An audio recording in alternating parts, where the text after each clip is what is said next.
Os socialistas de Hollywood, no fim das contas, já são governados por um partido comunista. Este é o Visão Libertária, sua fonte de informações descentralizadas e distribuídas. No ano de 2020, a China se tornou, oficialmente, o maior mercado cinematográfico do mundo. Pela primeira vez na história, a nação de mais de 1 bilhão de habitantes superou os Estados Unidos, com uma bilheteria de 2,7 bilhões de dólares. Sem dúvidas, essa situação se deve ao fechamento dos cinemas norte-americanos no ano passado. Embora esse possa ser, possivelmente, um ponto fora da curva, o fato é que, ano após ano, o mercado de cinema chinês tem se mostrado cada vez mais importante para os filmes feitos no hemisfério ocidental, especialmente para as produções de Hollywood. A entrada de filmes hollywoodianos na China é um benefício muito disputado pelas produtoras norte-americanas, uma vez que o Partido Comunista Chinês, o PCC, permite que apenas 34 filmes estrangeiros estreiem por ano nos cinemas do país. Os poucos filmes que conseguem entrar naquele disputado e fortemente controlado mercado conseguem alavancar bastante suas receitas. Além disso, alguns filmes, inclusive, dependem do mercado chinês para se pagar. Vários filmes norte-americanos precisaram dos cinemas chineses para conseguir oferir receita suficiente para cobrir suas despesas e não ficar no prejuízo. Alguns exemplos são os filmes Rota de Fuga, de 2013, Warcraft, de 2016, e o segundo filme da franquia Truque de Mestre, também de 2016, que obtiveram receita maior na China do que no próprio território norte-americano. Dessa forma, o mercado chinês se torna cada vez mais fundamental para Hollywood. Por se tratar de um mercado absolutamente fechado, os produtores norte-americanos lançam mão com cada vez mais frequência de estratégias que visam influenciar a opinião dos censores comunistas chineses, bem como agradar os próprios espectadores do país asiático.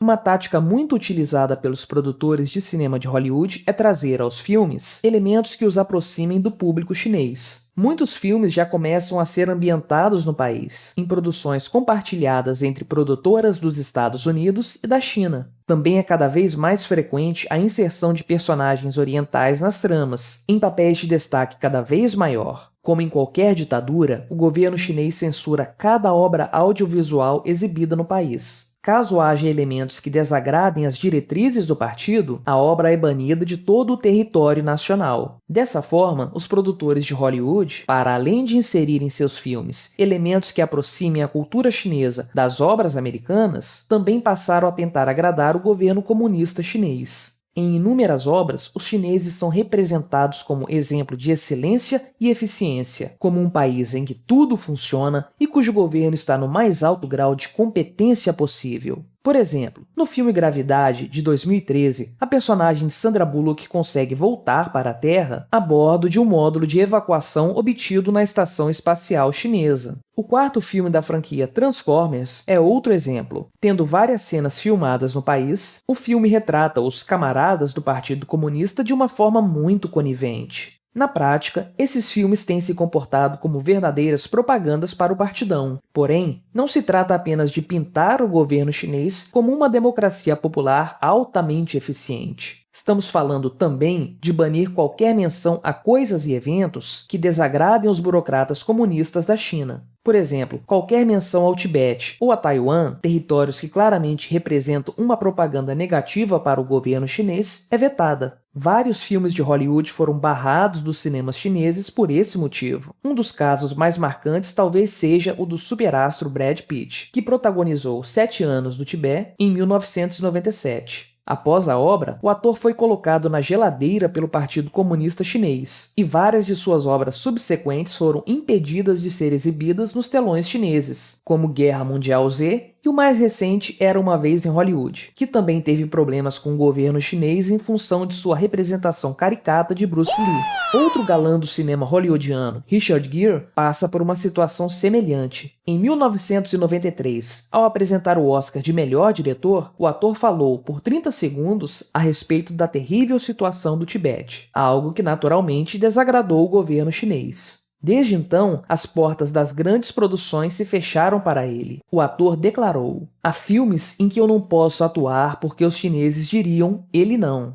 Recentemente, uma pessoa me disse que não poderia investir em um projeto meu porque assim irritaria os chineses. A mentora do Doutor Estranho, do filme de mesmo nome de 2016, deveria ser tibetana. Contudo, isso não agradaria o PCC, por isso ela passou a ser britânica. A jaqueta do personagem Maverick, interpretado por Tom Cruise no clássico Top Gun, possuía várias bandeiras. Na sequência do filme, a ser lançada este ano, a jaqueta do personagem terá uma bandeira a menos, a de Taiwan, e pelo mesmo motivo, para não irritar o governo chinês, deixando de entrar nos cinemas do país. Pode-se dizer que o cinema de Hollywood aceita tais imposições com uma certa benevolência, justamente por haver uma tendência socialista em grande parte dos membros dessa indústria, nos Estados Unidos. Contudo, no fim das contas, trata-se mesmo de uma questão financeira. Atores, produtores, diretores e demais envolvidos estão, um a um, abaixando a cabeça para o partidão, para evitar futuros problemas que irão doer principalmente em seus bolsos.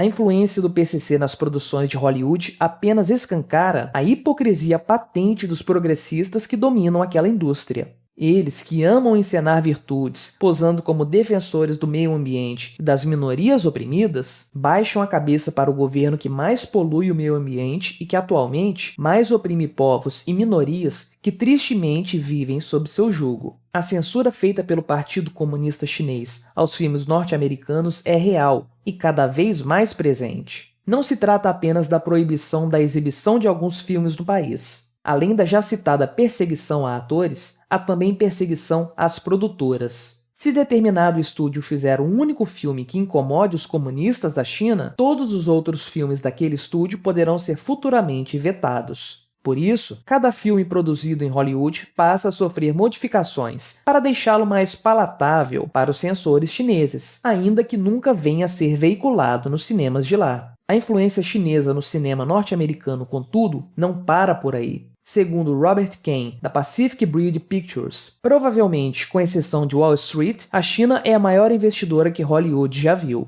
Ainda segundo Kane, é uma ingenuidade pensar que o único interesse dos chineses em influenciar o cinema norte-americano é monetário. Em resumo, a China está despejando rios de dinheiro no cinema de Hollywood, seja indiretamente permitindo que alguns poucos filmes, aceitos pelos censores, cheguem aos cinemas de lá, seja diretamente por meio de parcerias de produção, que injetam grandes fortunas nas produtoras dos Estados Unidos. E como nesse caso, e em tantos outros, é o dinheiro que manda, nós nunca veremos Hollywood produzindo um filme nos moldes de A Lista de Schindler e de Hotel Ruanda, retratando as atrocidades cometidas pelo governo chinês. O silêncio dos socialistas da indústria do cinema americano está muito bem pago pelo partidão. Mas isso não causa qualquer surpresa. Afinal, quando o dinheiro fala, até mesmo o mais ferrenho comunista faz vistas grossas para o que quer que seja. Contudo, talvez isso represente na prática o início de uma descentralização das produções artísticas. Não faltam atores que são preteridos pelos censores chineses, ou então produtores e outros artistas que simplesmente não querem abaixar a cabeça para o partidão. Quanto mais dispersa se torna a informação, mais fácil é realizar projetos de forma independente, via crowdfunding ou outras formas de financiamento.